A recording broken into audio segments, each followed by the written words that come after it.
right, and this is episode 6, I believe, of Arcasaur Table Talk. We've got, I think so.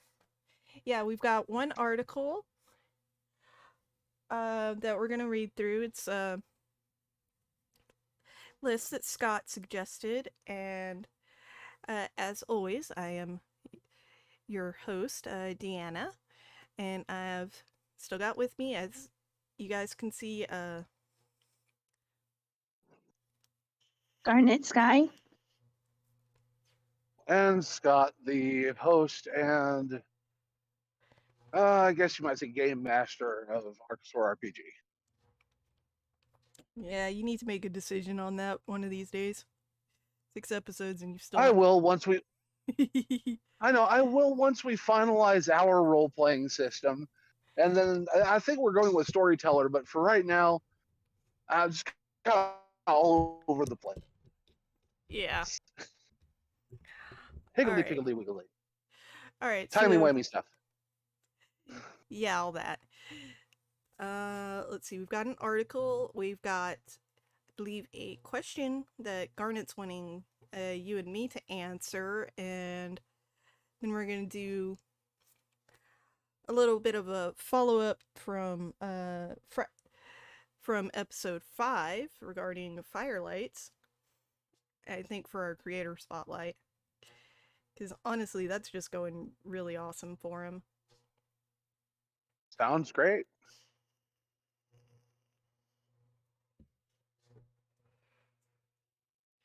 All right, so this was an article that Scott found. It's from Books Riot. It is a list of book recommendations to give you inspiration for character class builds. You can use this for D&D or any other RPG that uses similar classes. So, and honestly, a lot of the books that I've seen in the article look like just a lot of great reads for those out there who just want something new to read. They did open the article with some stuff about a certain group of someones and their poor business decisions, so I'm just going to skip that bit. But if you want to read it on your own, there will be a link to the article down in the description. But let's get into their recommendations. It's also a great picture of a sort of... Can't tell if they're human or like a half-elf with a torch. But considering they have a torch, maybe human. But definitely an awesome-looking cosplayer. That they didn't credit the photo. Bad Books Riot not crediting their photo. Give credit where credit is due, people.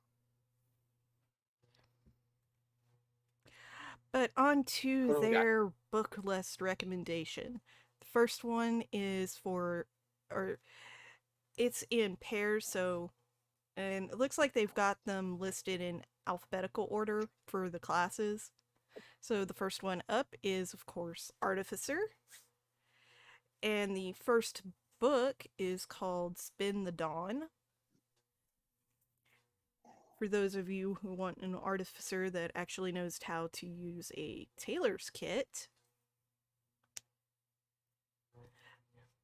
this would definitely be a good inspiration. It says it's, like I said, Spirit of the Dawn. It's by Elizabeth Lim. And you should be, able to find it wherever you look for booksellers, either in person or online.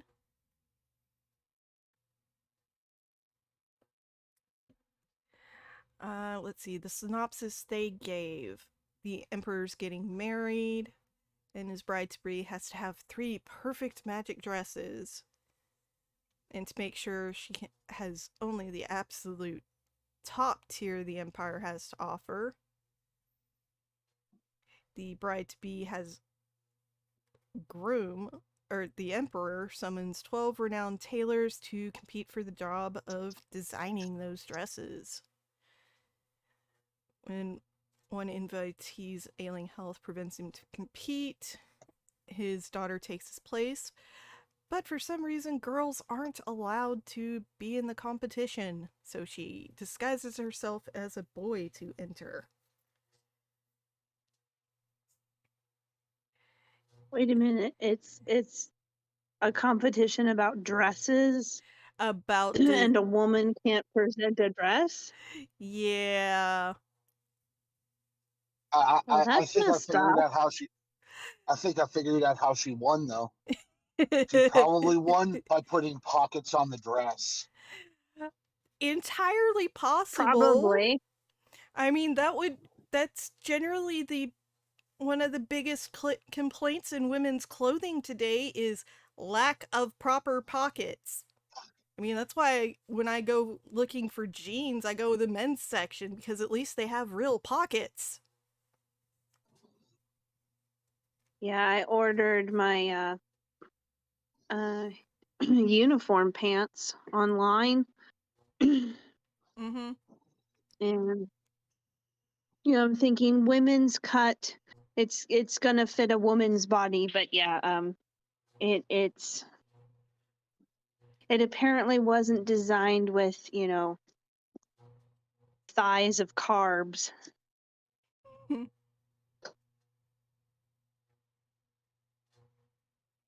And there's only one pocket big enough to put my phone in. Yeah, that's why I just look for my correct size in the men's department and just get them. Because if you go with the relaxed fit in the men's department, you're bound to find jeans that will actually fit you. Okay. Or slacks in your case for work clothing. Because uniform makers apparently think that everyone's a beanpole. Apparently. Yeah. That's why I shop at 511. Not sponsoring this video, but I shop at 511. Yeah, but they're a uniform manufacturer for lots of emergency service workers. Which are not all beanpoles. Oh no, they're definitely not. But that company apparently knows that and makes clothing appropriate to human body shapes. I already talked to Scott. My next uniforms, I'm gonna get from there. I'm gonna go there because I love the ones I've got. They're very well made. Mm-hmm. It's just it doesn't quite fit. Yeah. So, and I don't know. Because I want it to look nice. The very, very first ones I got at Walmart. And I love Walmart. I actually was there yesterday. But And I just grabbed what I could because I was starting this position and I needed those pants. And yeah, they're not meant to last a yeah. tough usage for like Yeah. 2, 3, 4, 5 years. Because that's not the kind of companies Walmart hires for their in-house clothing. Yeah, yeah.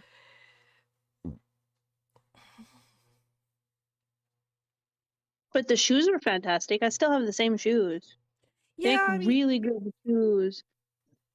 Yeah, I mean, some of the stuff that they sell, it is good quality. It's just you got to really look to find the stuff that's actually good quality. Yeah. At a reasonable price.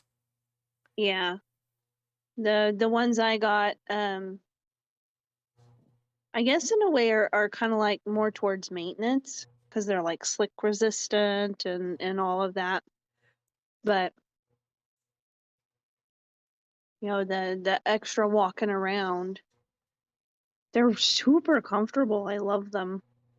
Mm-hmm. I totally love them. The one thing I say for anybody that is going to go into the profession that we're talking about, which is security, is the things that you really need is a good pen that can write in almost any weather, any condition. Yes. So, Um, gel ink I a or love good, Sharpie Sharpies. adjacent. yeah, I love my um, Sharpies. a good pair of pants that's comfortable but efficient, and a good pair of shoes that will, number one, last you a long time, and number two, have good enough cushioning so that you can be on your feet or walking around and not wear yourself out. Yeah, So yeah. yeah, And they don't you're not. tear up your socks either. Yep. That was another frustration I had with another pair of shoes was they were tearing up my socks because I was walking so much. Yeah. But back onto Sorry. no, it's fine. Little deviation due to the summary on a book.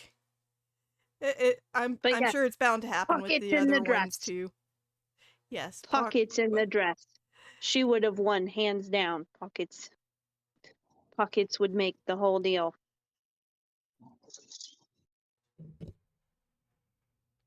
Okay, and the other one I'm that sorry, they just real quick. The only thing that I can think of is this dress reflects fire, and this dress no, but my dress is better because it cannot be penetrated by crossbow bolts. And then you have the last one. It has pockets. It has pockets. it has pockets and Hands mithril. down, the winner. It hands down, the winner. The Pocket. winner. Pockets. Okay, go Yes, on. a mithril bodice and pockets in the skirt. Yep. We haven't read the That'll book, do it. but we can already tell main character will win the competition and all the other solve the intrigue and everything else. So the next Anyway, one back on is topic.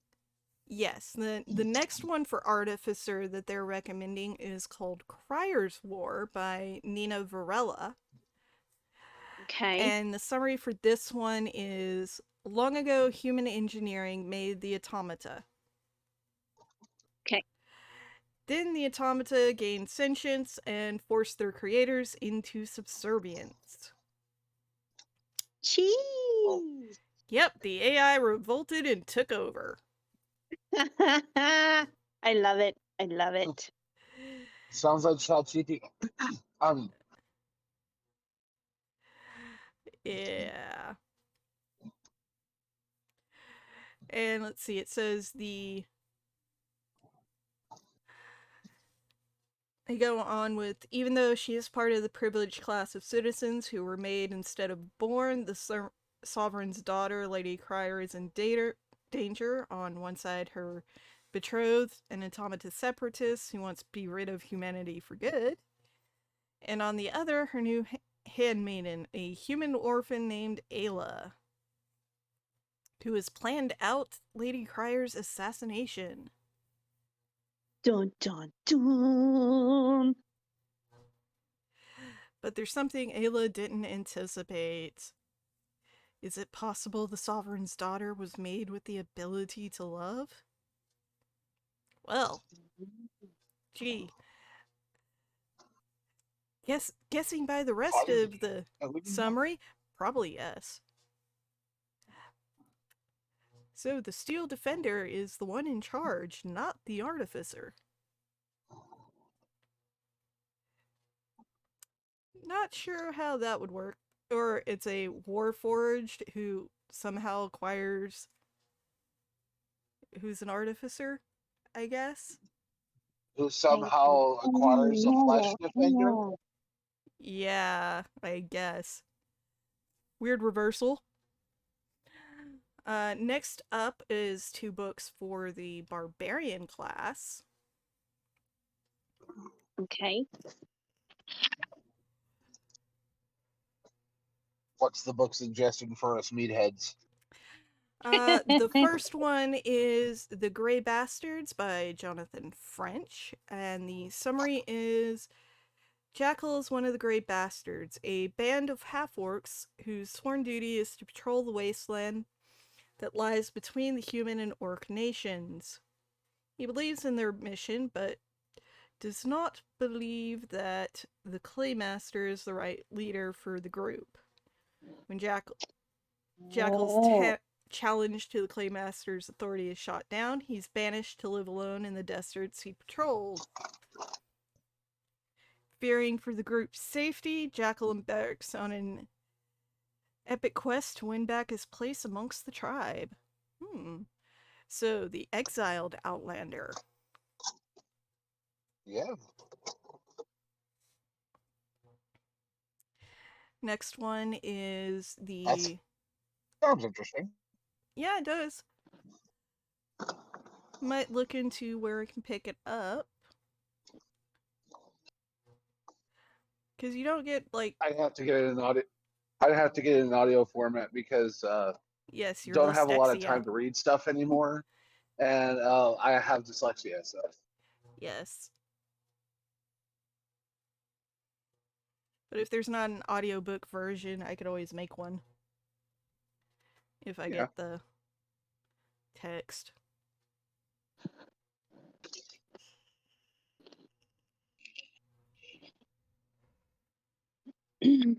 Alright, the next one up is The Wolf of Orenyaro by K.S. Veloso. Might be a Spanish author.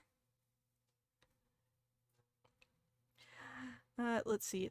And the summary for this one is 5 years after Prince Rael abandoned his wife, the Queen Taliesin, on the night before their coronation, he requests her presence at a meeting in a foreign nation.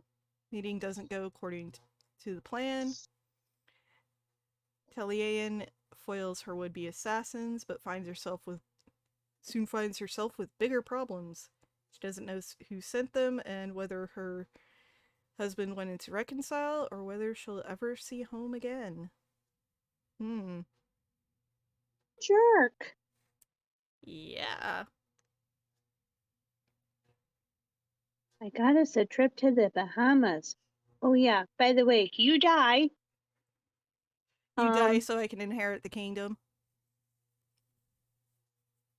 Yeah, I think there would be a little Lorena Bobbitt in that story. Well, considering it's a inspiration for Barbarian, yeah, a little knife surgery without anesthesia sounds like it entirely possible.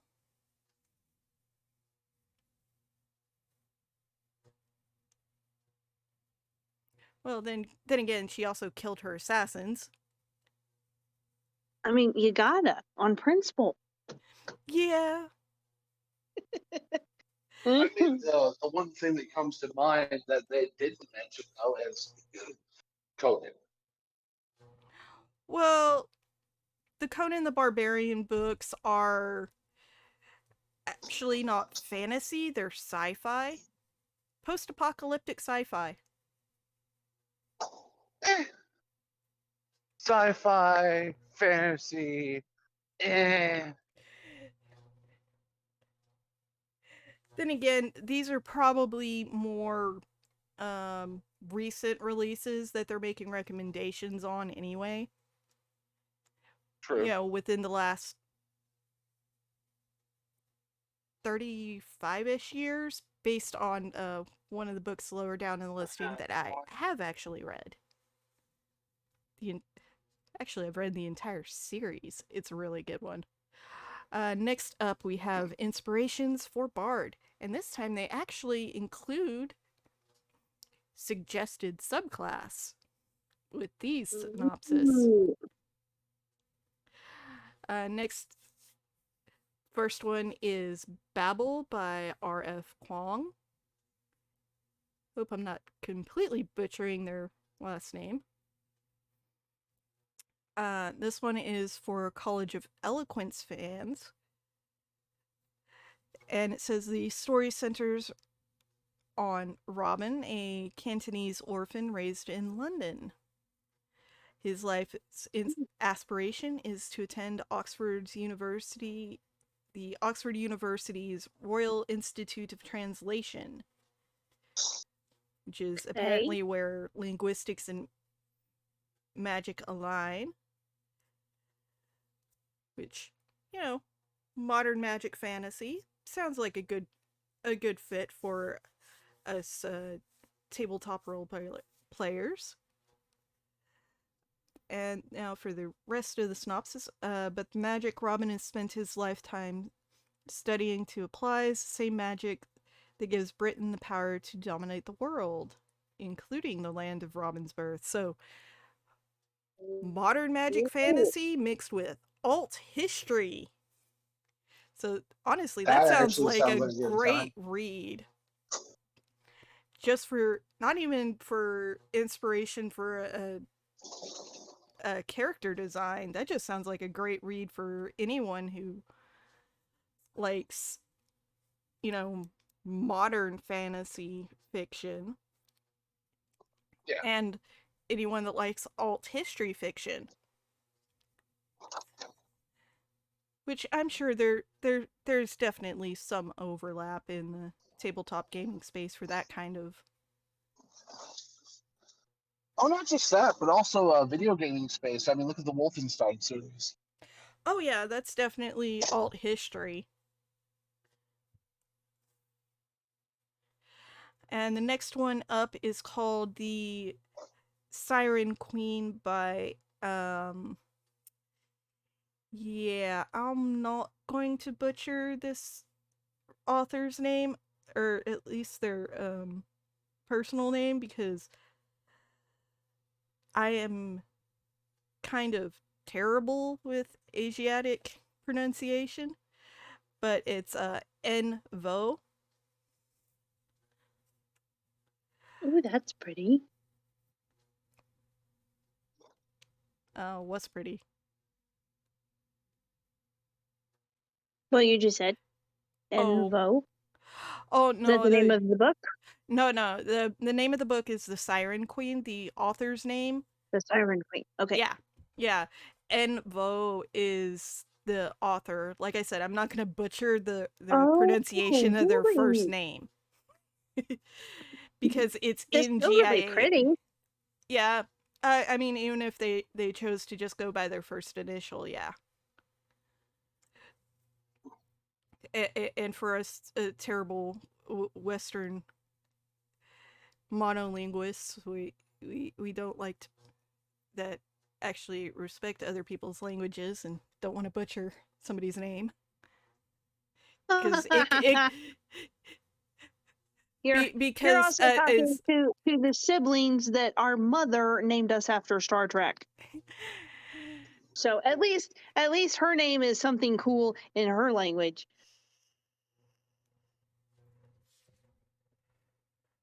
People butcher my name all the time. Well, people butcher the spelling of your name, not so much the pronunciation.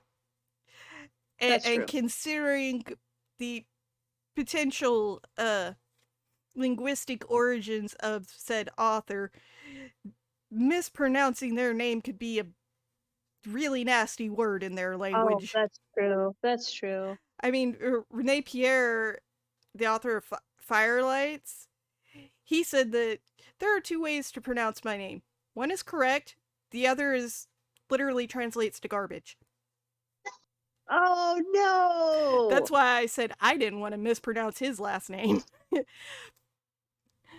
But he posted a pronunciation guide on his Twitter, and correct pronunciation, it's DeHay. Or at least the closest I can get, which roughly translates to the hedgerow. So that's kind of cool.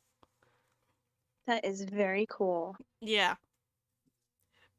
But the mispronunciation. It translates to waste or garbage in French, which Oh no. yeah.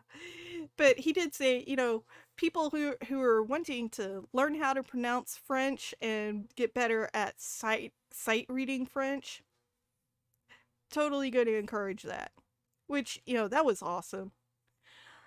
And I did tell him that next time I talk to you guys, I would let you know how his last name's actually pronounced.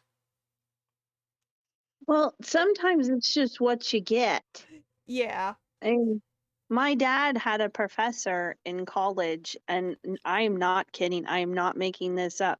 His actual legal name was Lipschitz. Oh yeah, I went to school with a girl whose last name was Fuke. And yes, it was spelled like the cuss word, but it had an umlaut. And she had subs who would refuse so, sometimes that's what you're born with. she had subs who would refuse to read her last name off a roll call.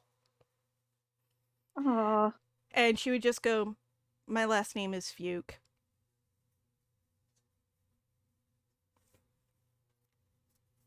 Anywho. But let's get into the synopsis for the Siren Queen. And this one, their subclass recommendation is Glamour Bards. I would also say it could work for College of Whispers. Okay. It follows Luli Wei, a rising Hollywood starlet whose Chinese heritage marks her for typecasting in the industry, because of course it does, because Hollywood is a bunch of jerks. And realistically, they've only... I cannot... They go from one extreme of bad behavior to the other. Yeah, we need to make our own Hollywood with our own horrible acting schemes, with hookers, booze, and cigars and poker. Screw that! I'm going to Las Vegas. Yeah. So she refuses the stereotype roles in favor of playing monstrous villains and carve out a successful career path. But Hollywood is a realm of wicked magic and dangerous deals in this also alt history novel. And Lily will find herself facing... still? Well, this one says it's alt history because it's focusing on a Chinese actress, which realistically, Hollywood in the... I'm basing this off the cover art. I'm guessing time frame is like 1910s to 1920s, maybe close to 1930s. Okay. Or possibly late 40s to 50s. Okay. Just, it's... I'm basing Hollywood's corrupt tail.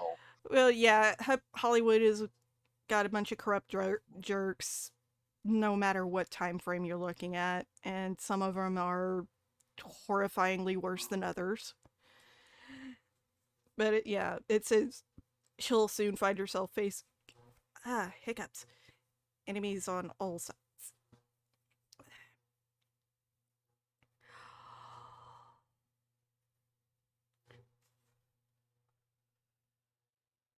Sounds good. Next up, we have a class that I believe is either from a more recent supplement or playtest. It's called Blood Hunter. Okay. But since I haven't been looking at the, more recent supplements and books, I didn't really know that lycanthropy had been turned into a subclass of this class, which is all about the blood magic and masochism. Hemomancy and hemocraft allows you to empower your spells, or empower your strikes, or straight up blind people, stuff like that. Mm-hmm. But wouldn't stabbing them in the face do the same thing? Yes, but blood magic is a thing, and they finally decided to separate it from being a homebrew wizard subclass or a sorcerer thing. Okay. So they made it into its own thing and then threw lycanthropes into it. Yeah, at least according to what Scott told me.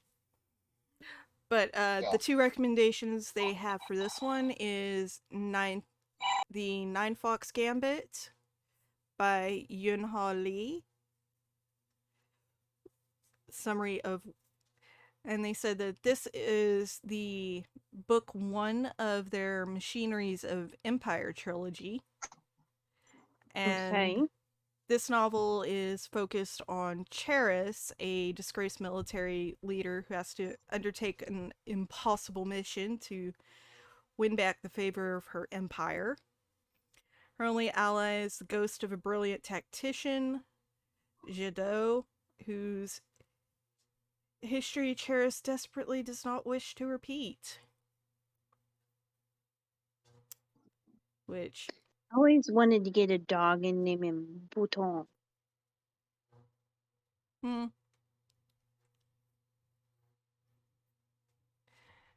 Anyway, sorry. Nah, you're fine. Don't really have a lot to say about it, but because there's not really a lot of summary to give us a real good insight onto it, and I don't have any real insight on the character class other than what Scott told me. The other one they have is The Last Wish by Andrzej Zapowski, the Witcher series. Okay. And yeah, Henry Cavill is a massive fan of this series, and which is how he got the original got to originally be the Geralt, or is it Geralt of Rivia? Geralt of Rivia. Geralt of Rivia. Geralt of Rivia. I just feel so bad for him. Yeah, it was like there's this chance, to be this awesome character, and then he gets in there and they messed up the story. Yeah, and it's he's like, what they did, I do like. What they presented is decent, but it just is so hollow because they left out so much of the good stuff. Yeah, like, and I think that's why Henry got mad, because he's like, respect the a author's nerd. work. Yeah, I have read the entire Witcher series. I understand this backwards and forwards. You should have me as your lore consultant, and the author was already there.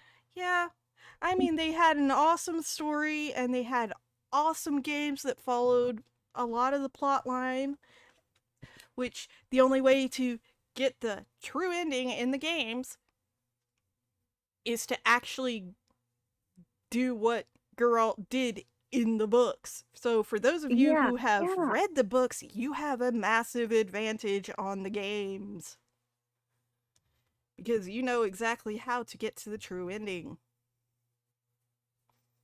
But yeah, the book they're recommending is starting The Last Wish in the Witcher series. Okay. So, and it says it follows the, Geralt of Rivia as a proto-blood hunter who was intentionally mutated at a very young age to make him an ultra-efficient monster slayer. The non-chronological publication order does make it a little daunting, but starting with The Last Wish should give you a firm foundation. And there are probably a read order guides that you can find on the internet that will give you the most chronological way to read them, rather than reading them in publication order. Gotcha. Okay. Which is something that the Discworld series has. And that that one's pretty massive too.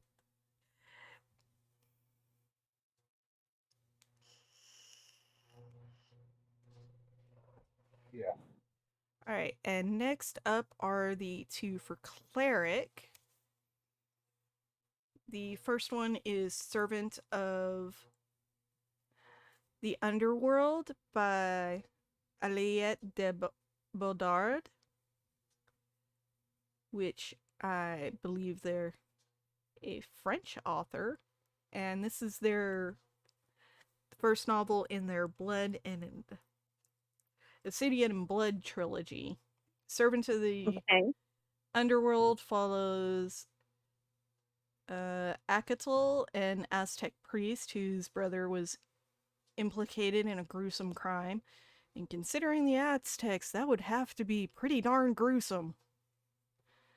Yeah. Yeah. A priestess has gone missing, her room covered in blood. Only Nutamok, the brother of Akatel and member of the illustrious Jaguar Knights, was at the scene.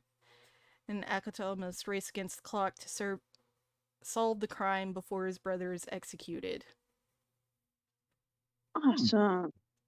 Definitely an interesting sounding read. I mean, it doesn't.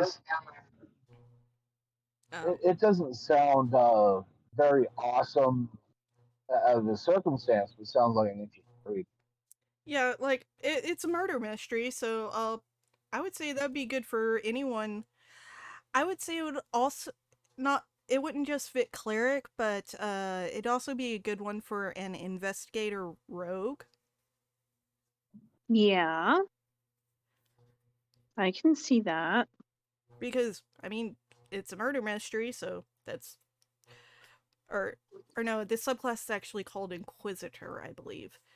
So, not sure which cleric subclass this would fit.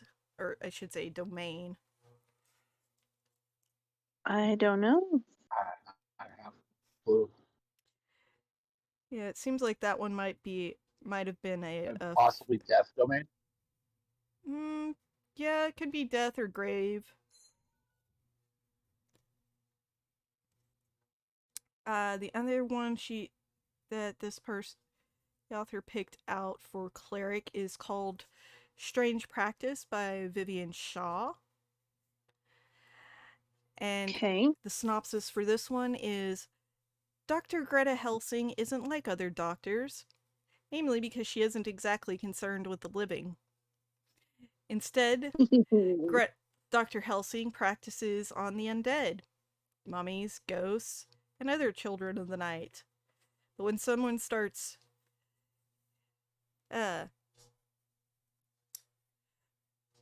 restoring the death of her clientele, along with some human Londoners, the doctor must flex her investigative skills to find the killer. Again, this is more Inquisitor Rogue, so I'm guessing they didn't... It's possible they didn't really find anything that was a super good fit for the cleric domain, so they picked things that could adjacent fit. Okay. But definitely, and sounds like it would be an interesting read. Next up, they got a couple of really good fits for druid subclasses. The first one is the Poison Heart by Kaylin Bayron.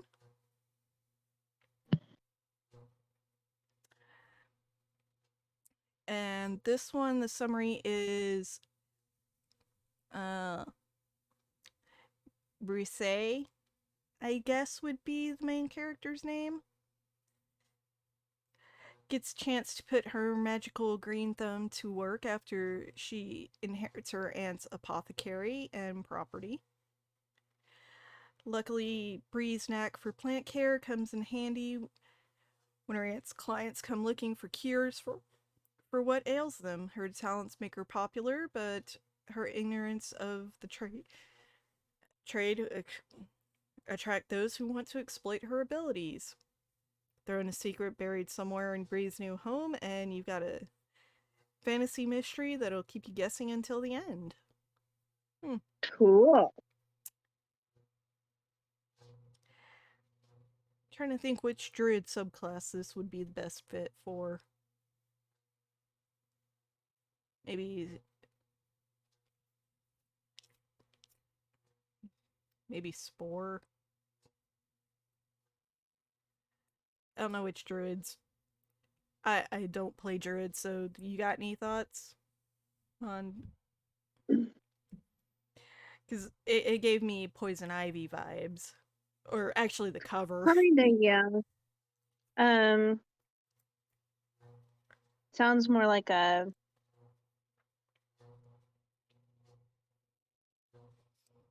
maybe a little on the forest side. Yeah.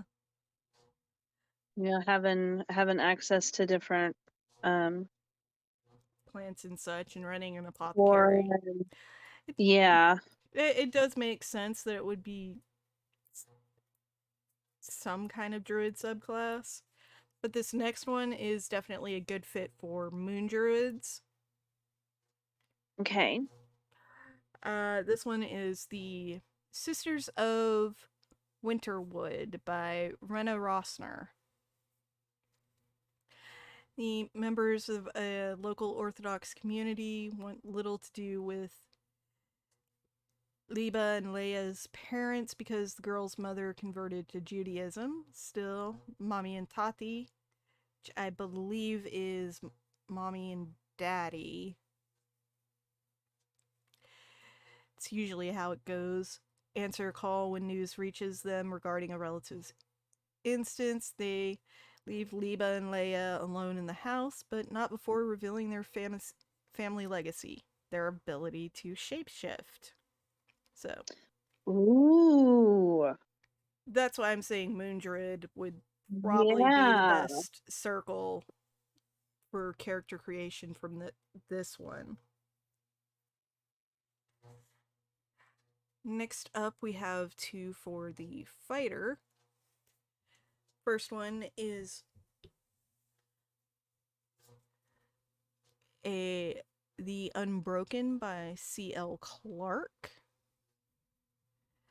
Then the summary for this one goes, the former child soldier, Turian's latest mission is a doozy. Not only is she returning to the nation where she was born, kidnapped from, land now colonized by the empire that kidnapped her, but she's also the personal bodyguard of the Emperor's niece, who whose name is Luca, and believes an upcoming revolution will win her support when she goes to overthrow her uncle. She needs Turian's help to make sure her plans go off without a hitch. But Luca's request forces Turian to confront her conflicted emotions about her homeland, her military career, and potential romantic feelings between the two of them. Uh-oh. Yep. Does sound like an interesting read. May not be suitable for all audiences, depending on your personal preferences regarding romance, but still sounds like an interesting read.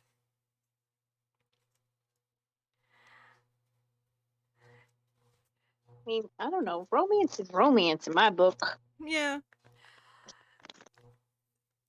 That's mostly how I feel about it, but generally, when I prefer it where it's not the total focus of the story, which that sounds like it's better when it's that little it's a background note. Yeah, that while the chaos is going on, you have this little romance blooming. Yeah. So I like those stories. Yeah. I also prefer stories where romance is not the main focus and not the main personality trait of a character. Yeah, yeah. Hi, my name is Fred, and I'm in love with Julie. That's all you need to know. Oh, Fred, you're one-dimensional and paper flat. Yep.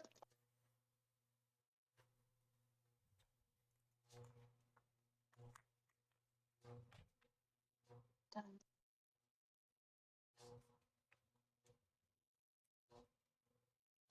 I finished. I took forever.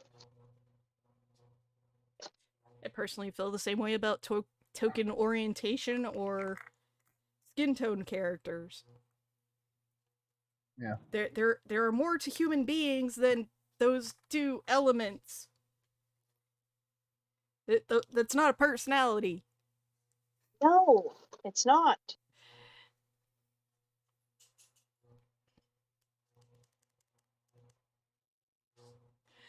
And the next one is the Lone Wolf and Cub Omnibus by Kazuo Koike and Gosuke Kojima. Okay. I don't know if that means it's a light novel omnibus or if it is a graphic novel omnibus. Could be both. And actually, the summary tells me that it is a graphic novel omnibus. Okay. You can tell I didn't read any of the summaries much at all beforehand. Well, It's all right. It's all right. We're learning as we go. Yeah. All right. I didn't read them at all. This is the first time I'm hearing about it, so. Yeah, I mean, you posted these articles at, what was it, like 1 a.m. on Sunday night? Or 2 a.m.? Yeah, it was like 2 a.m. on Sunday night. And I had a very short little break. Not going to tell you what I was doing during that break, but I had a short little break and I was perusing the interviews and that came up my feed. It was one of your designated 15-minute breaks from work. Yeah, and I was like, you know what? Let's not talk about like horrendous stuff. Let's go ahead and talk about something fun. So I just gave that as a suggestion. Yeah, and this one's a good one, because more people should read more books, not just look at stuff on the internet where you get sad. Yes. Yes. You just need to look at stuff in books that'll also make you sad. Potentially, but they usually have some kind of happy resolution, or at least a contented resolution.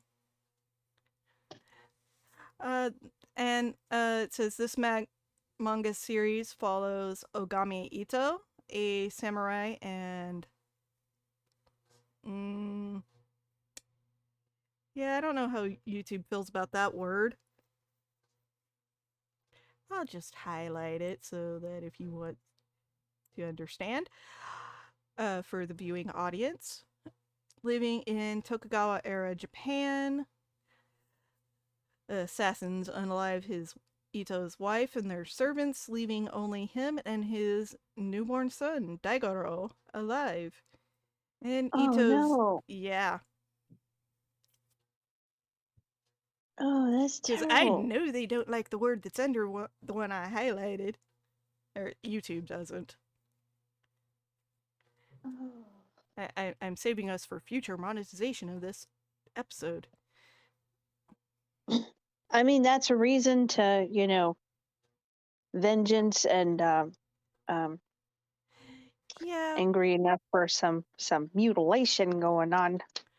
Yeah, and samurai is a subclass of fighter, so it makes sense they'd recommend this book. The face. Yep. Let's see. Planted evidence leads the shogun to believe that Ito was planning a coup, and thus, knowing he was framed and disgraced, he refuses to die by the ritualistic method of atonement, because infant son, not gonna leave him without a caregiver, and instead strikes out as a Ronin,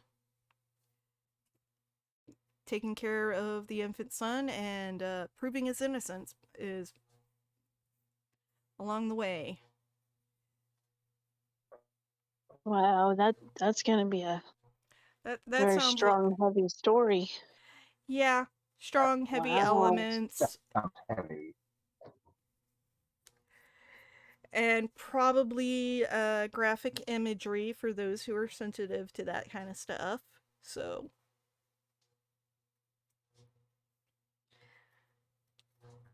Come on in. next up, we have the recommended reading for those of you who are wanting to build a monk. First up is called The Jade City by Fonda Lee. No, yeah. And this one's summary is Keikon is the world's only source of jade, a magical material that grants the wielder superhuman abilities, which I believe follows with some aspects of Chinese folklore regarding jade. Yes. That is awesome. I do believe that anybody in possession of Chinese does have superhuman capabilities. Otherwise, how would they handle That's why she's so awesome. Okay.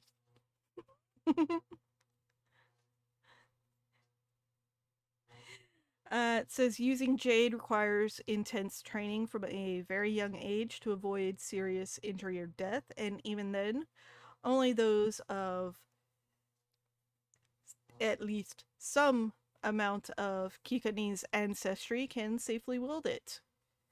There are two crime syndicates, the Mountain and No Peak clans, who control this dangerous jade trade. The Mountain clan senses an opening when they move on the No Peak, who may be unable to defend themselves in their weakened state. Political intrigue and, dangerous types. Which monk subclass do you think that would fit into?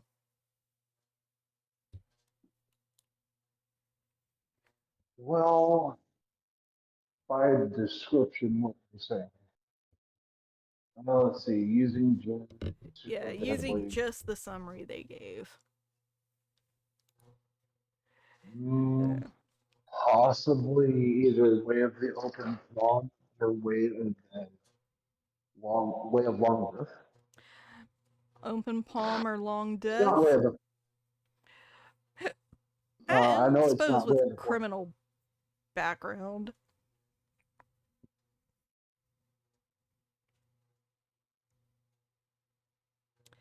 And our other... I know it's not Way of the Four Elements.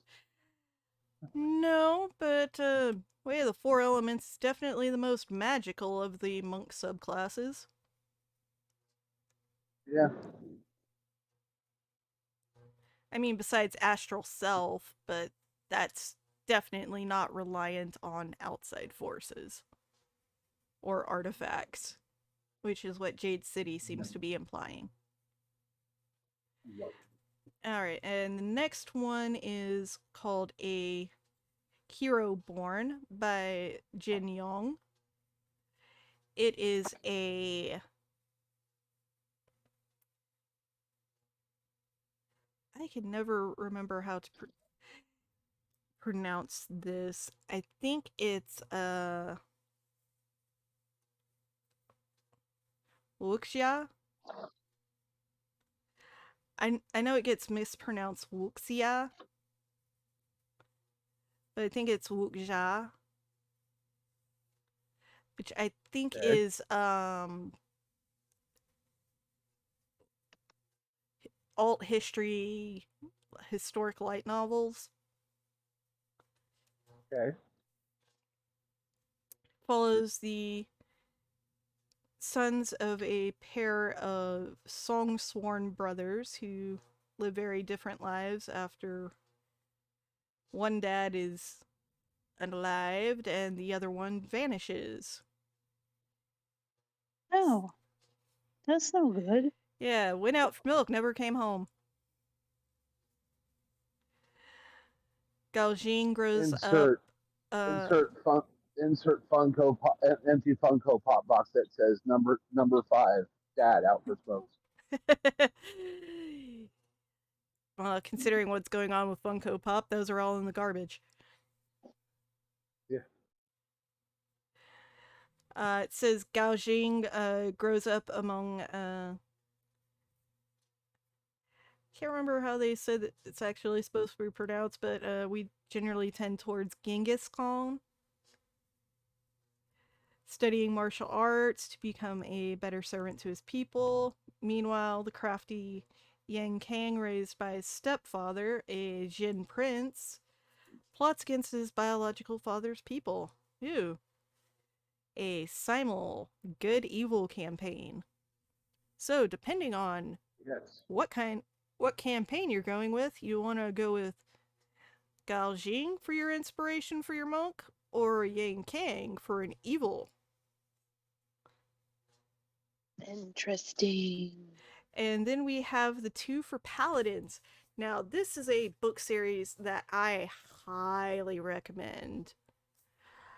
Mercedes Lakey, her Arrows of the Queen, which follows the Heralds of Valdemar book series. I can't remember if Arrows of the Queen is the first one chronologically, or if it is the first one publication-wise. But it follows the story of a young herald by the name of Talia, who is picked up by her companion, which is a gorgeous white horse with flashing blue eyes and silver hooves. And they are very magical, and it's not until the very end that you find out just what the companions are. No, I'm not going to spoil it. So it says Talia narrowly escapes an arranged marriage. Honestly, their description is kind of bad because the companions don't talk. They communicate telepathically with their herald.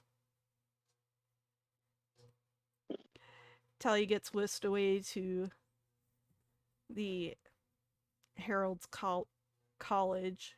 I believe it was a college. And she becomes a herald in training at first, and then, learns all the stuff she needs to be a herald. Now, their suggestion is that this is a good inspo for paladin, but there are also good ones for ranger and rogue archetypes within the Heralds of Valdemar series. I unfortunately can't remember them off the top of my head. There's also a good one for a fighter-inspired herald. But I think the suggestion for paladin is because of the Fine Steed spell. Okay. While not exactly natural in nature, or, well, certainly magical in nature, it's the companions finding their riders, not the other way around. Cool.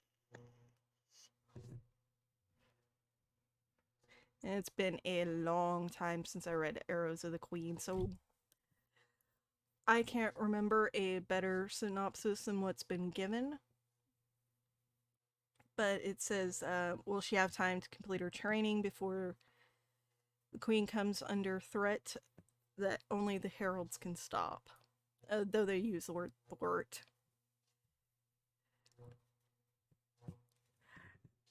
I seriously can't recommend her works enough. She is an incredible author.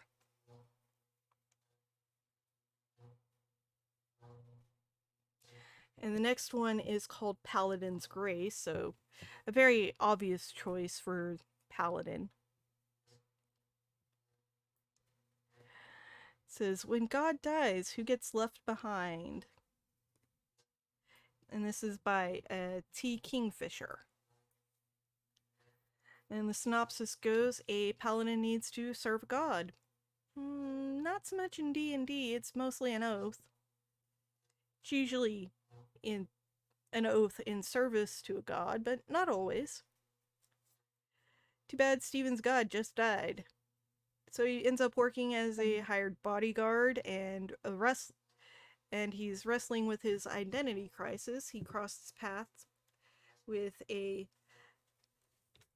young person named Grace, a perfumer who got herself caught up in some kind of intriguing plot. So she actually needs Steven's help, which gives him a sense of purpose, and there's a serial killer running amok in the city that might just be after his Grace.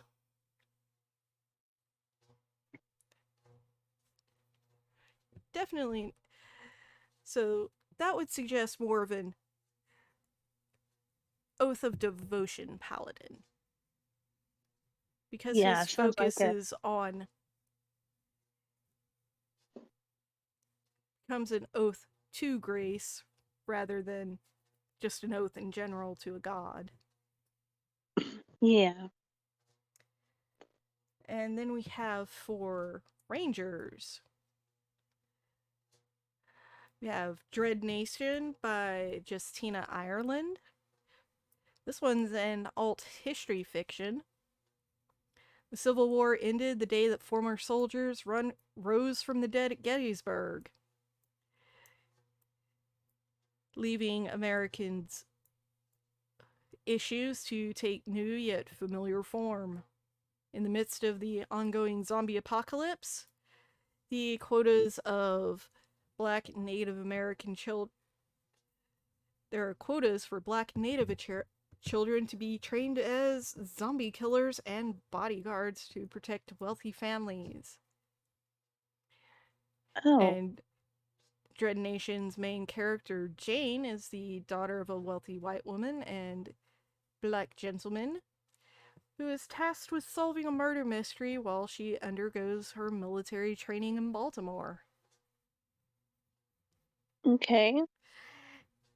So, a city ranger of some description. I guess this one would be best fit for this one would probably be Monster Slayer. Chosen monster would be undead. Yeah. Whereas the next one is Trail of Lightning by Rebecca Roanhorse.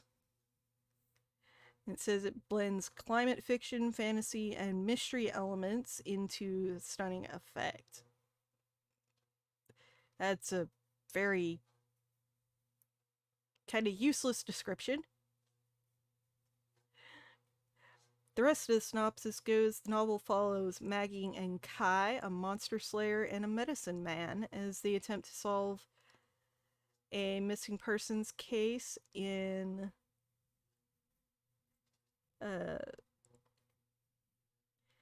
Deneta, a former Navajo reservation where the gods of legend now roam freely.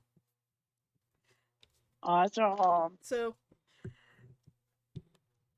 Monster Slayer is definitely a ranger subclass. Medicine Man would be more of a cleric fit. So, 2 character inspirations for the price of 1 in this book. Yeah. While serving murder mystery. Possibly also get an inspiration for another Inquisitor rogue.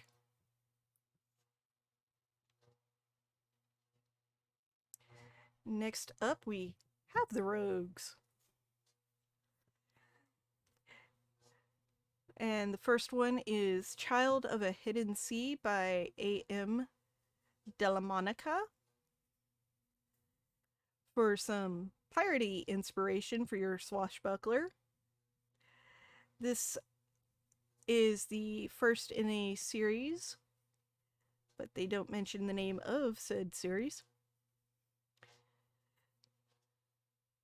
And the picture's not big enough for me to tell. It follows 24-year-old Sophie. This is also an isekai. It's portal fantasy in which portal to another world, which is what isekai is. 24-year-old Sophie drops into Stormrack, a fantasy world she never knew existed, but where everyone seems to know who she is. Doppelganger fantasy. Interesting.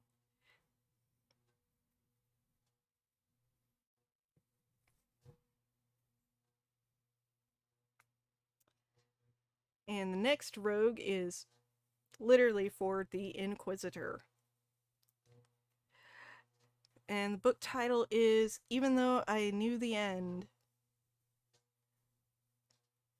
by C.L. Polk. It says it could also work for a certain variety of warlock. Story centers on Elena, a private investigator in love who gets an 11th hour opportunity to save her soul from her fiendish patron. She'll be out of the 10-year deal so long as she can catch Chicago's deadliest serial killer, a job that could could be her last 3 days to complete.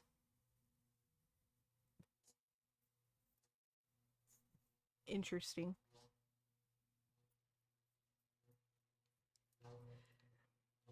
Doesn't say who she's in love with or why she sold her soul, but I guess that's what we'd have to read the book for.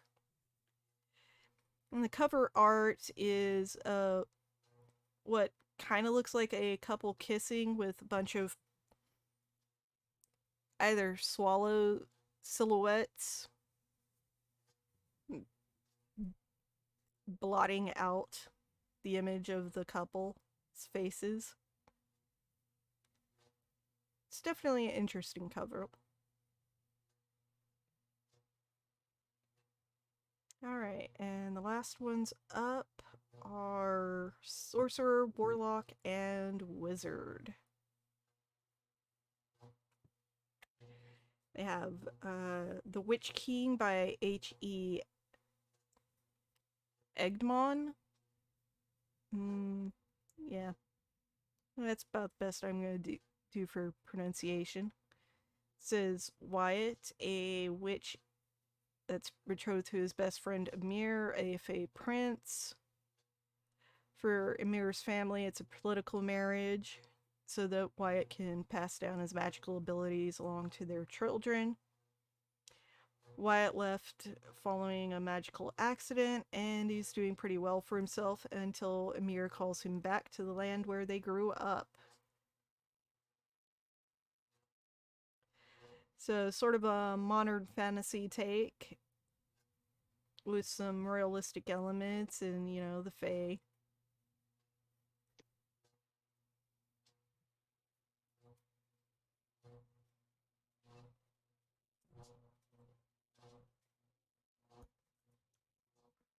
Not sure if the magical accident turned Wyatt into a boy or what.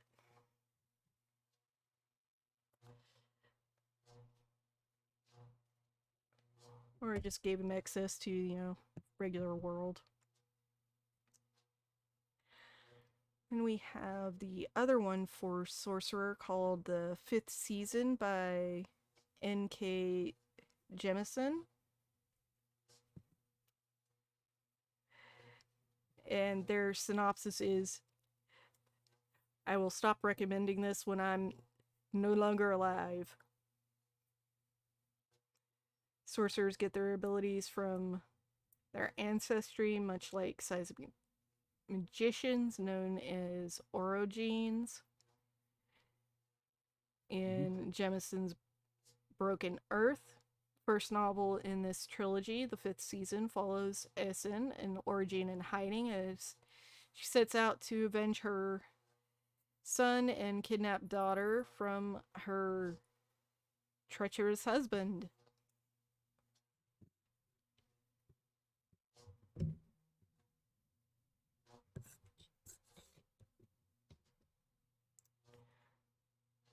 And that's a Hugo Award winner.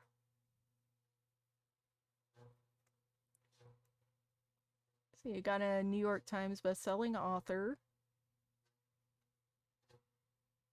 And in the little blurb from the New York Times about it being intricate and extraordinary. It's got like a stylized piece of filigree stonework for the cover. Cool. Next up, we have 2 for Warlock. The first one is Black God's Drums by P.D. Clark, because I am not going to butcher their middle name. It is an alt history novella in which the Civil War ended with America remaining 2 separate countries, only one of which managed to outlaw slavery. The story revolves around Creeper, a black girl from New Orleans who uncovers a Confederate plot to invade the Union with a magical weapon. Interesting. That sounds interesting. Yep. Alt history magic fan. With magic. Creeper's only allies are an airship captain, who is unnamed, and Oya, an Orisha, who endows the girl with supernatural abilities, which I'm guessing would be her warlock patron. The other one is called for Warlock is The Gentleman by Forrest Leo. It is a historic fantasy focusing around main character Lionel, a Victorian poet whose marriage to Vivian abruptly ends when she goes missing. Well, I wouldn't say it ended, it just was put on pause until he finds her again. Her disappearance comes on the heels of a visit from a strange party guest who turns out to be the devil himself. Now Lionel needs to track him down and figure out how to get his wife back. Says it's easier said than done. Shows a man in stylized Victorian clothing with an MS Paint added devil tail, mustache, and horns. Just a little silly. I mean, it's probably a little bit higher quality than just MS Paint, but that's kind of what the cover art looks like. Okay. Then we have the 2 for Wizard. First up is Modern Divination by Isabel Agajanian. Should be Agadian. It's Agajanian. So lots of A's.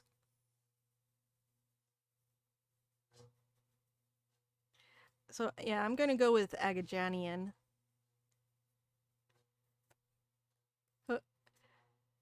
I rather doubt Ms. Isabel is going to ever see this. Who knows? The summary for Modern Divination is Aurelia's kept a careful lid on her magical abilities for 23 years. Life of her dream was in sight, but brush with the magic stealing witch has now left her in a bind. I think there's a typo. Or maybe just it's colloquialism. To right the ship, she'll have to join forces with an unlikely and an infuriating ally and break the rules she's lived by her entire life. Hmm.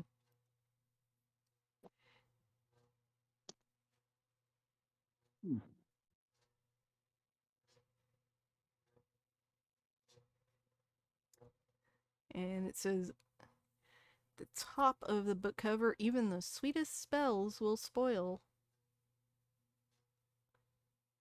And it's got some crows in the background and a, typical moonlit winter forest with the main character in the front. Okay.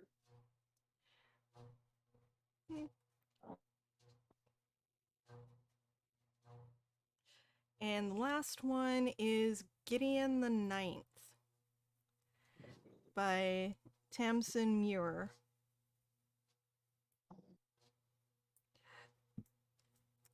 And it says it could apply to multiple classes, but the most obvious feature they found in the book is regarding the necromancer.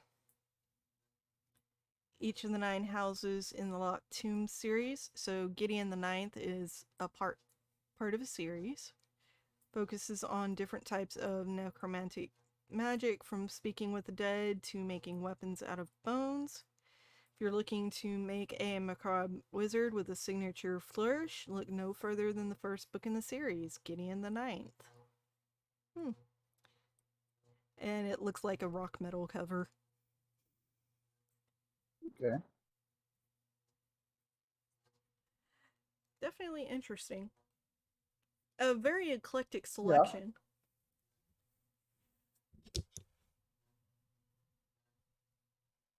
But hey, variety is a good thing. Oh yeah.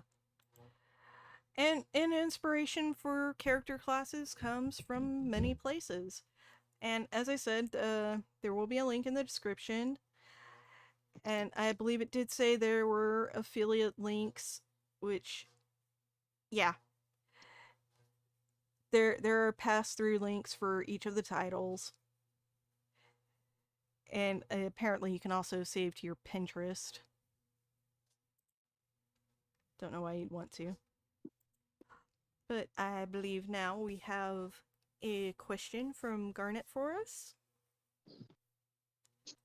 Well, it it might be up to you because I'm also looking at we're about at an hour and a half. About an hour and 20 minutes in, yeah. And we still have the creator spotlight. Because I'm thinking what I'm going to ask is probably going to end up in a 45 to an hour conversation. Well, we can always split this into 2 parts. We can do this as part 1, and then, if things get really long. Okay. Well, then my question would be, what was one of your favorite characters to play? Somebody that you designed, and playing that character endeared it to your memories. So what is a favorite character you have played? Do you want to go first, Scott, or shall I? You go ahead and go first. Okay. Actually, I would say right now my favorite character is Lysander. Yeah. Yeah, cuz the nerd, cuz she's not what you would typically think of is when you're like, this is a ranger, because she's this nerdy bookworm polyglot who is somewhat leery of gentlemen of certain ages and persuasions. I mean, justifiably so. She's this sheltered kid whose mom is a Tempest cleric and whose dad is a ranger who's gone missing, and she was ended up mostly raised by mom and her two quote unquote uncles who own a tavern.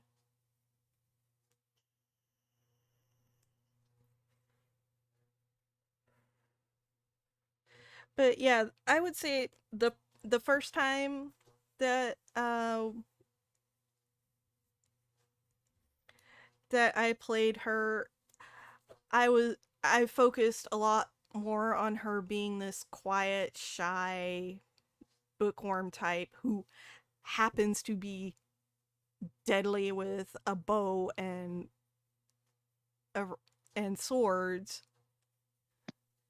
who, you know, if she gets startled, if she panics, I roll a die to see if her inherited from her dad cantrip pops off and everybody around her suddenly in danger of getting poked with ethereal knives. And, slowly overcoming that.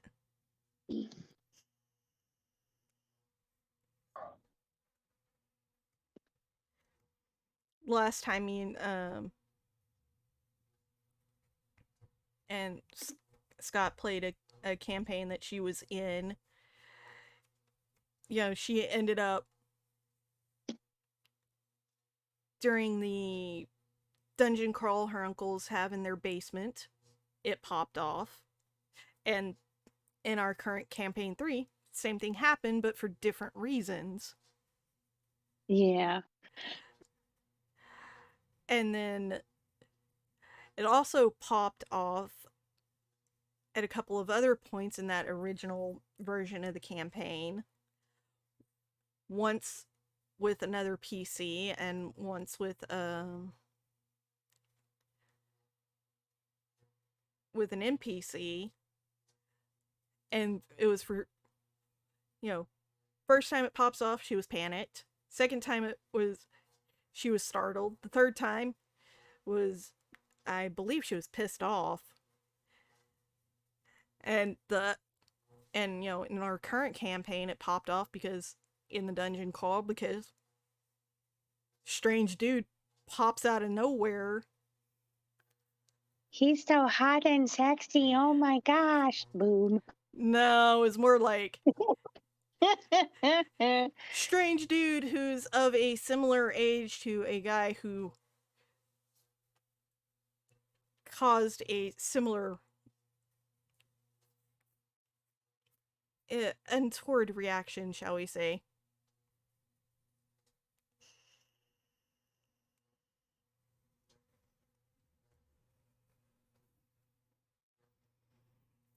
I did roll to see if it would pop off. And I have been rolling on occasion if the situation fits within the criteria I set for. Yeah. And she's been becoming less shy the longer she's known the group. Yeah.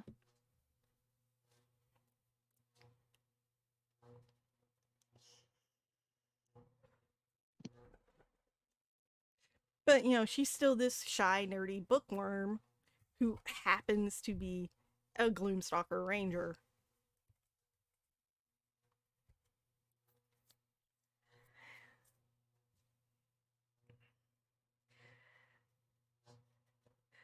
And with campaign 2, Solaire I made because Scott's like, don't play a ranger.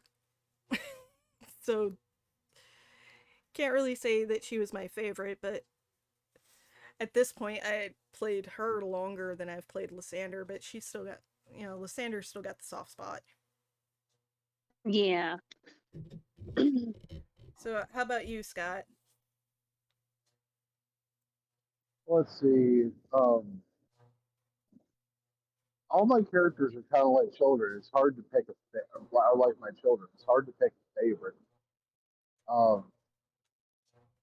But as far as players that I've played characters that I've played as, it's a hard toss up between Johan and Sunded. Yeah, I got a soft spot for Sunded. Gonna bite it. Yeah, that dude was awesome. Yeah, I mean we did talk about him a lot. Yeah, with Sunded, he is a half-orc barbarian. Had his throat torn out, so all he does is speak in incoherent grunts and screams and wild hand gestures. He's a hit things first, ask questions never type of guy. Yes, he is the definition of chaotic, stupid barbarian. Chaotic, stupid. Yeah. And he also had, during one of the campaigns that he was in, had rescued a boarlet, which is basically like a young boar, a piglet, but a boar. It was a baby dire boar. Yes, and he stole one of my character's shirts to make a set of ribbons. Yes. Yeah. I love Sunded. Yeah, Sunded was. I made him specifically as a thing of, he's just going to charge in the battle, and if he dies, he dies, because his name is Sunded gonna fight it. He was going to die soon. He was going to fight it. But he ended up turning out to be one of the strongest characters that I could have ever made. But with Johan is a death cleric of the Raven Queen that has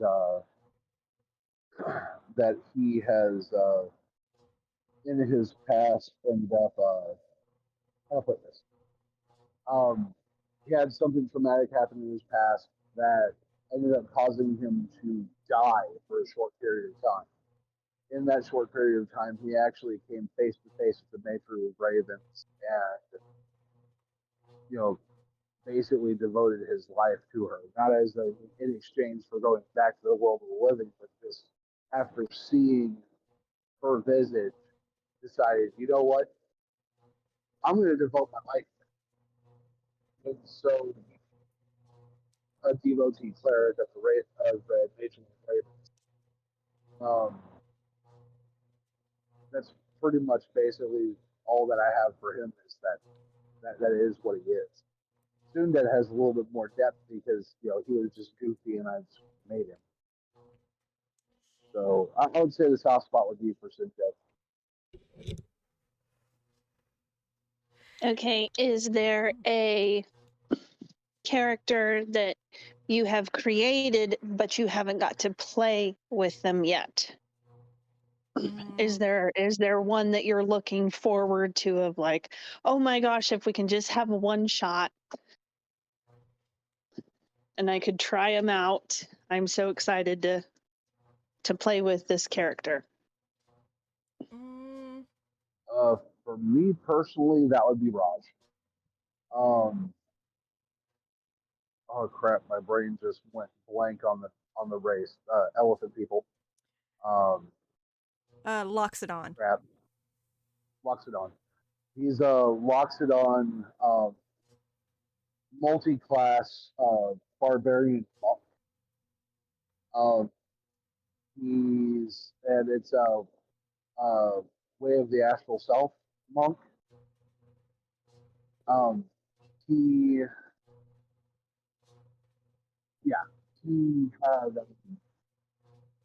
was a tradesman, had a wife and a son. Everything was going great until the caravan that he was in, taking products and produce from one town to the next, got attacked by a group of bandits that killed his wife and killed his son.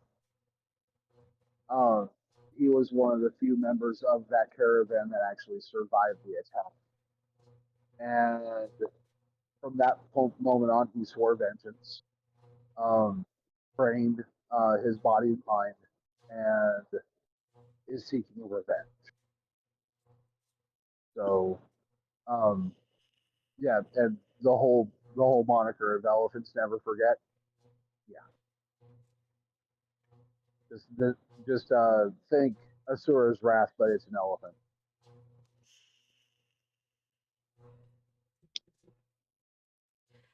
As for me, I tend to build characters when I'm gonna play them. So, I don't really have one that I haven't played really, Okay. because we've got like some that we created for one shots, like my Like I have a one shot that I haven't played yet. And I yeah. want to play him so bad. Is that Cheese or your Mighty Mouse one? I think it would be Cheese. I think the more I fiddle with it in between campaign, I'm falling more and more in love with Cheese. Let's see.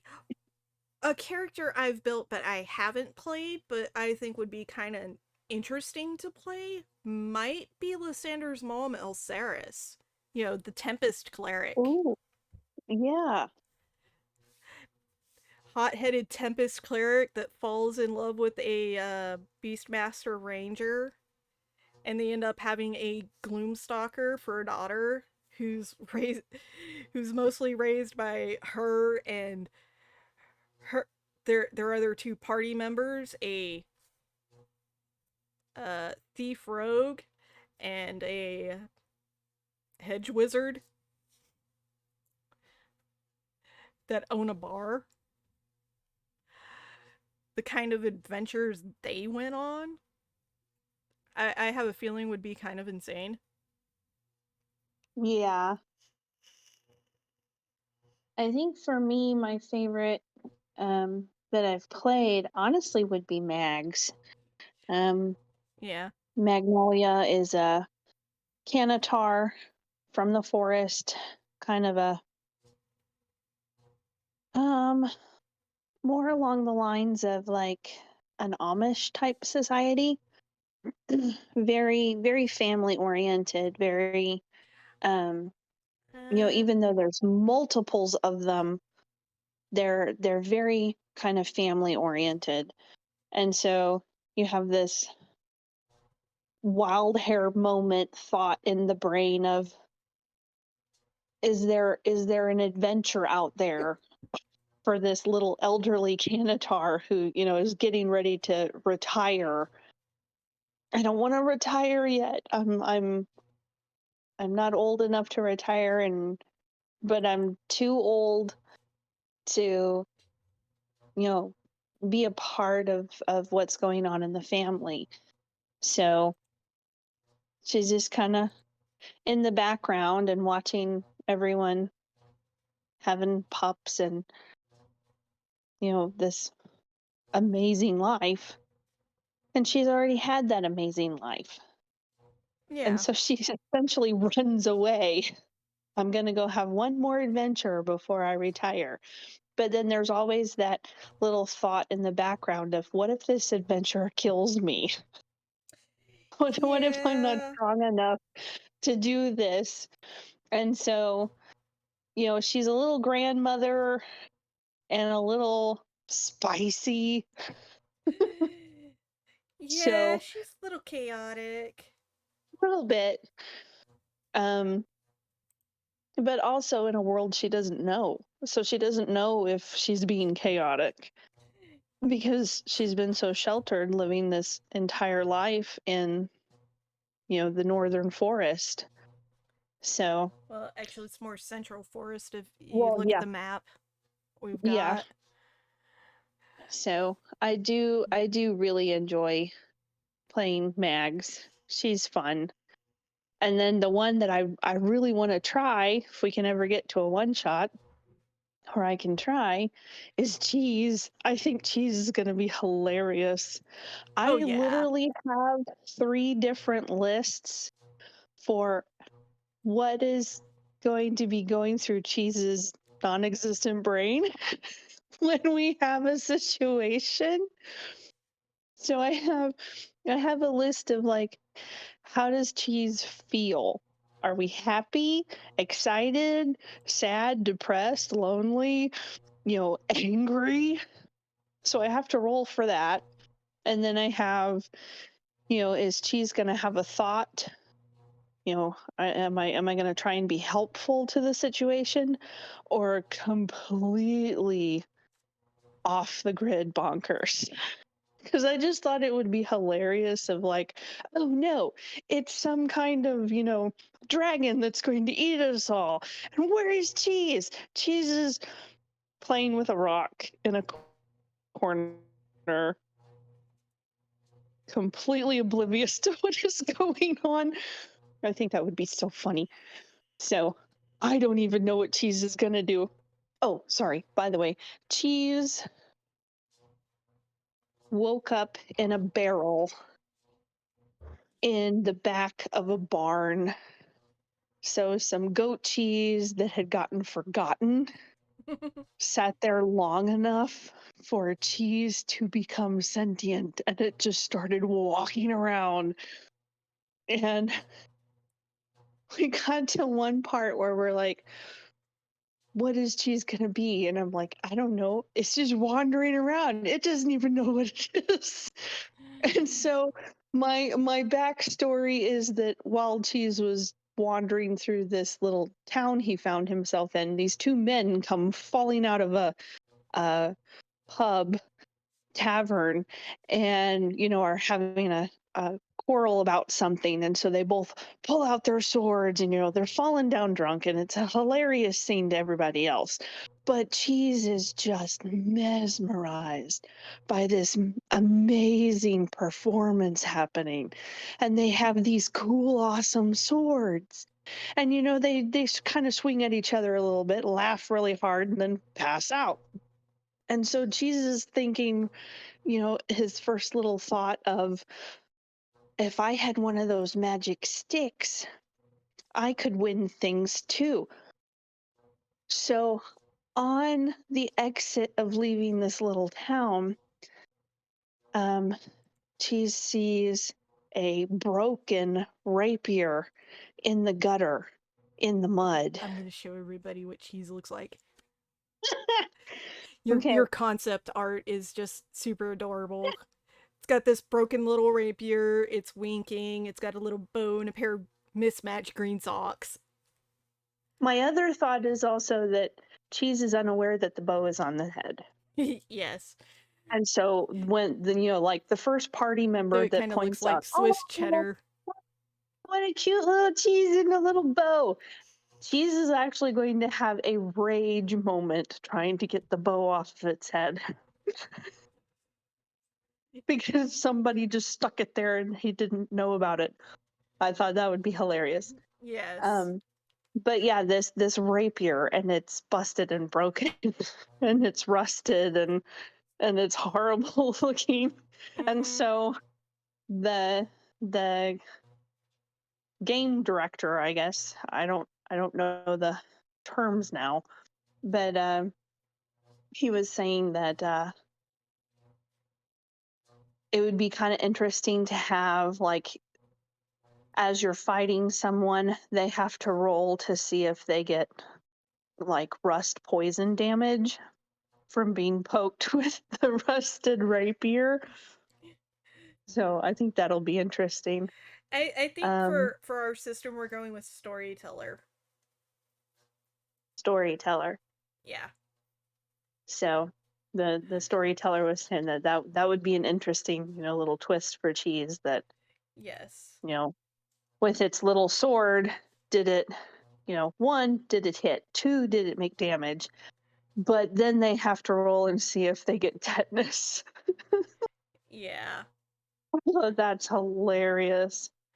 Yeah, and we came up with a racial ability for Cheese. Oh yes, the death farts. So cheese. No, the name Cheese you can gave only it eat was cheese. yes. Cheese can only eat cheese. If cheese The is title giving is "Who anything else, Smelt It Dealt It." yes. So a 5-foot radius from cheese is like the most poisoned area, but it spreads Yes. out to 15 feet.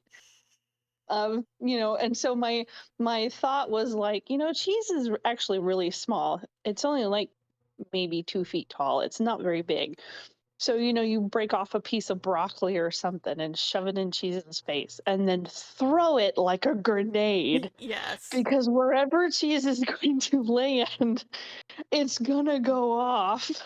Yes. And it's gonna fart and kill everybody.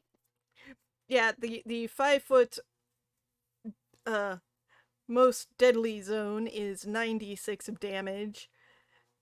And then Yeah. 10 feet It's around it goes down to 4d6 with the final area of effect being the 15-foot area with 4d4 of damage. And this horrid cloud of poison lasts for 5 rounds. But it's only where cheese happened to detonate, shall we say. Yeah. Yes. So we have cheese set as a rogue because it didn't really quite, because I was like, what do you do with sentient cheese?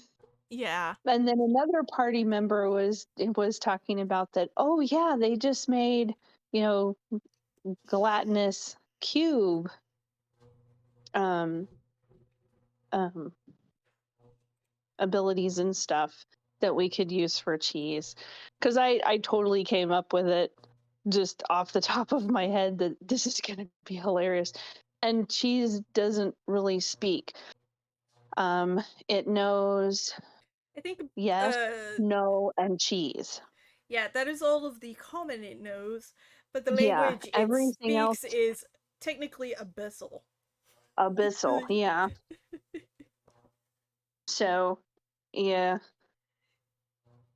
we were talking that one person in the party might need to know how to speak abyssal so that they know what the heck cheese is saying. Yes, and cheese is going to be an assassin rogue because who would expect the cheese to be deadly? I know, because look at that cute face. You can't go wrong with that cute face. Yeah, here it is. Okay, I found it. On the Yeah. back of Cheese's back is penned a note because someone in the first town found it, thought it was adorable, and then learned, over the course of about 6 months about cheese. And it says, hello, to whom it may concern. Cheese can respond to yes and no now. Cheese tends to wander. Keep an eye on it. Cheese likes to snatch shiny things, so watch out. I put socks on cheese so that it would stop smearing cheese residue everywhere it walks.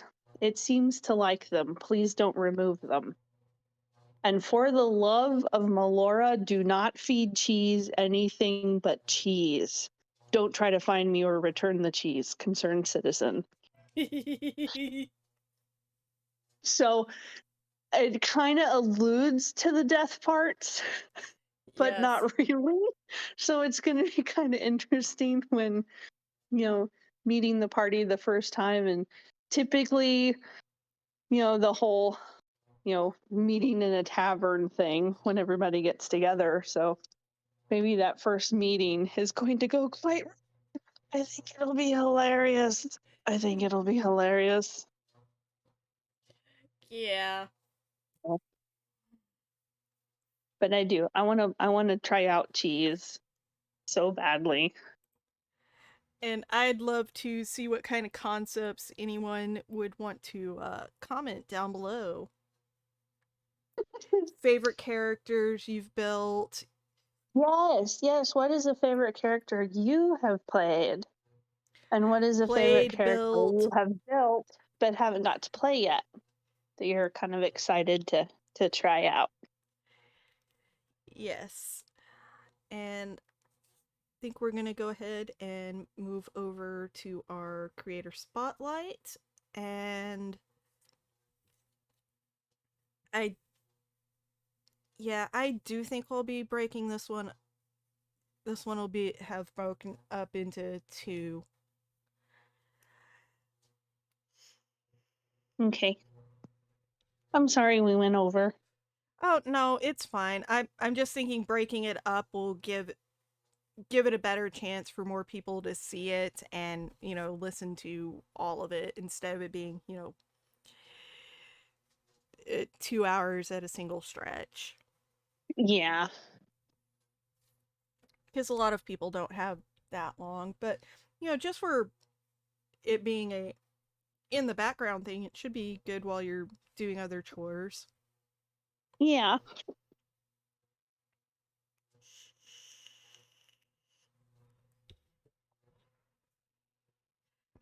Now, I have a little bit of an interesting update for Rene-Pierre's Firelights Jam. He now has over 115 participants, with 10 of the works already up on itch.io, available for people to purchase. The dude is awesome. I am so happy for him. That is so exciting. He's getting so many talented people to participate in both English and Spanish languages. That is so cool. I've seen tweets about for so many different genre variants, and he's also participating himself in doing a Cowboy Bebop inspired version. Awesome. Oh, that is so cool. Yeah, he titled that one 3, 2, 1, Let's Jam. I love it. Yeah. I love it. And we are also getting closer to the launch of his Kickstarter for Stoneburner, which I know that Scott is really excited about. Yes. And I am totally for him going ahead and backing it. So that's going to be cool too. Definitely.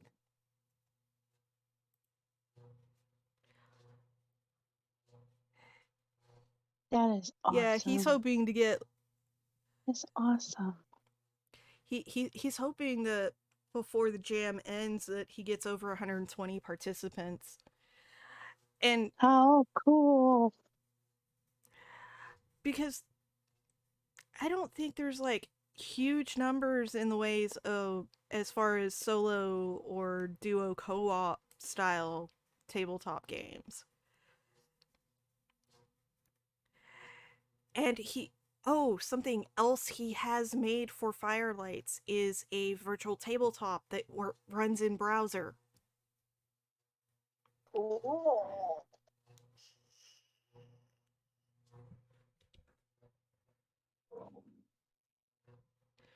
That'll make things a lot easier. Oh yeah, that means that you don't need dice or a deck of cards. And let's see. I know it's here somewhere.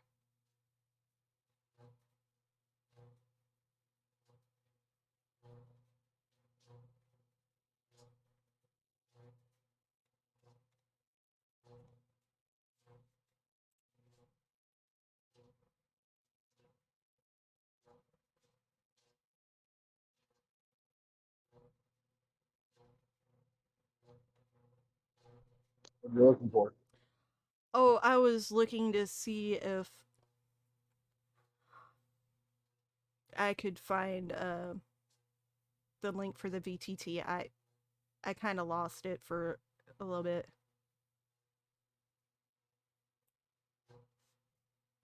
We can find it later. Link in the description. Yeah, I'll put the link in the description when I find it. For anyone who's already bought Firelights.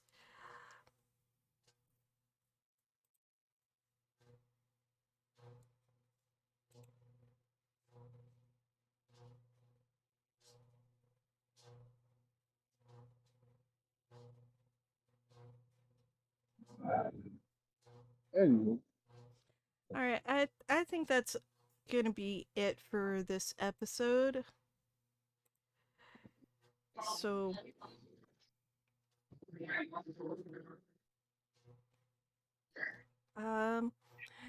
thanks for everyone who decided to stick around and listen to everything, us rambling on about various things. And I do hope you comment down below with your own favorite characters, or if you think Cheese's deadly poison cloud is too overpowered. Feel free to comment tweaks or changes that you think would make it more balanced. I mean, it's only if Cheese. That's his only skill, okay? It's a racial trait, yes. But I'm saying if we add Cheese as a playable species, not just it being your okay, your one-off character, we do have to make it have to take in some consideration to game balance. That's true. So if anybody has suggestions on making Cheese's ability as fair and balanced as possible, or if you think Cheese should end up taking a small amount of fall damage. That is also because he's already a level 5. Yeah. So it doesn't start that strong. Yeah, that's true. It does scale. I just don't remember how we decided it scales. If it starts at like 2d4 at the or 2d6 at the epicenter and a d6 and then a d4 at the outer areas. I don't remember what we did. Yeah, because I don't think at current standing he's gonna be a level 5. Yeah. But you know, and feel free to do all the YouTube algorithm stuff like liking, subscribing. And definitely for this episode we want comments. Yes, please. And even if those comments are suggestions for topics for future episodes. Yeah.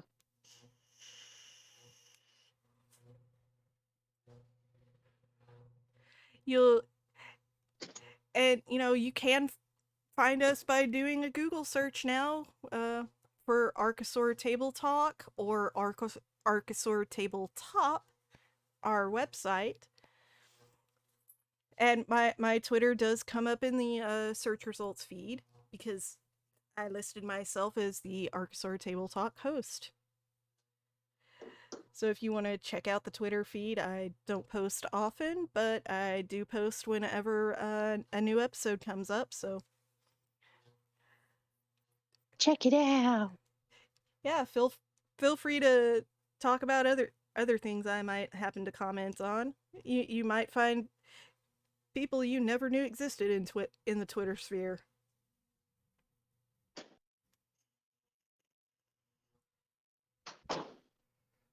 Like I did with Renee. All right, yeah, that's gonna end it here, and thank you all for listening, and keep on adventuring, guys. Bye.